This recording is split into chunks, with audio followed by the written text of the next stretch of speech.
that. Now, the South African rand, meantime, is falling against the U.S. dollar. And again, you guessed it, because Donald Trump criticized the government's land seizure policy. Now, the rand is down, as we were saying, by more than 1% as it stands there. In fact, now down almost 2%. The Anti-Defamation League denounced Mr. Trump's comments, calling them deeply troubling and saying it's a white supremacy talking point. Now, the South African government also shot back, tweeting that these words were reminiscent of the country's colonial past. We want to go straight to David McKenzie in Johannesburg, who has been following this. And I know exactly what a complicated issue, an incendiary issue this truly is. Is there a feeling there that Donald Trump really isn't reasoning with anyone, isn't showing any rational thought when he tries to interject himself into this, what is a very contentious argument in South Africa?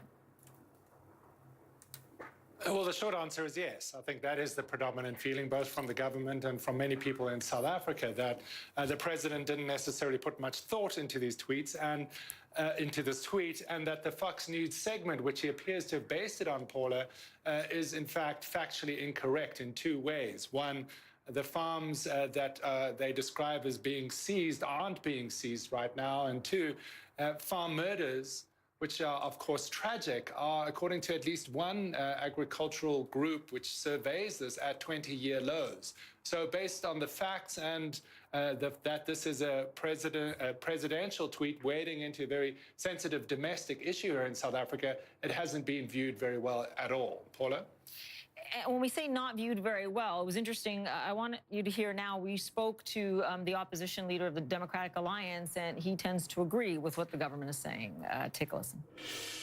What's absolutely crucial for economic terms is that we have trade relations with the U.S., certainly around our agreements on AGOA and much of our exports into the U.S. And we want to enhance that relationship. For South Africans, and from where we stand, we've always upheld that we are going to produce policy, we're going to ensure that private property rights are protected, and we want to be able to enhance trade relations with the U.S. And so for President Trump to have taken that stance is certainly not helpful for bilateral relations, which I think are beneficial to both countries. Yeah, the implication there, David, is that if you really wanted to help South Africa through this very difficult time, you would butt out. I mean, do you think there will be any long-standing economic or political consequences to this, assuming that Donald Trump and Secretary Pompeo don't go any further with it? Well, I don't think there'll be any long-term consequences necessarily of President Trump's tweet.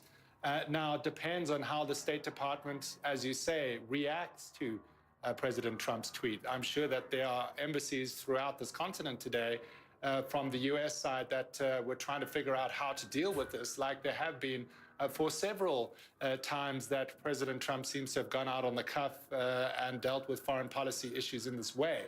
The issue of land is a serious one in South Africa. It's been debated, as you saw there, from the leader of the opposition. He has very different views on many aspects of this than the ruling ANC does, which wants to accelerate land, possibly land with a redistribution without compensation. 70% of the land here in South Africa, private land, is owned by white South Africans. The government says they want to redress that issue, which is a kind of a hangover from a racist past.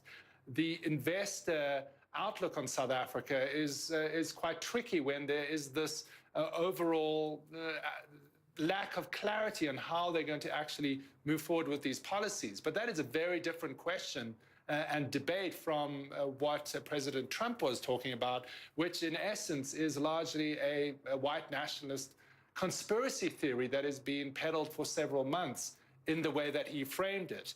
So it's a complex issue, but the way that it was framed in that tweet, at least, will be seen universally as divisive here, I think, by most people in South Africa. Yeah.